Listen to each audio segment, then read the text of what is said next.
Hey YouTube, it's Dimitri, and this is your spring reminder to get some of these cold weather crops in the ground here in Dallas. I know it seems ridiculously early here in February, but we are planting carrots, mustard green, beets, and peas today out in the garden.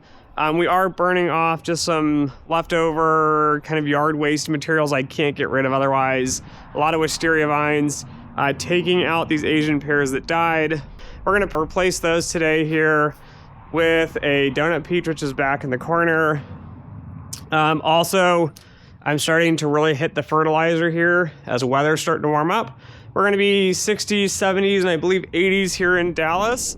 I would like to turn on the water, which I'll show you here in a second, but I'm not going to because tonight and perhaps in the next month, we're gonna have another freeze, and all of this citrus needs to get fertilized as well, which we did earlier. And then all of this is going to get put back in the shop tonight as we hit 31, 32 degrees out here east of Dallas. So we are about 100 feet, which I don't know if you can see through the play set, but there's a hose out there at the garden. We're about 100 feet from the garden. This water line is on in the house. The irrigation comes down through here and goes out to the garden. It does all the drip lines as well as that spigot out there. So with the freeze coming, I don't really want to turn it on. I'm tempted to, but I'm not going to. Instead, I'm going to fill up this little 1 gallon and I have to fill this probably a couple times.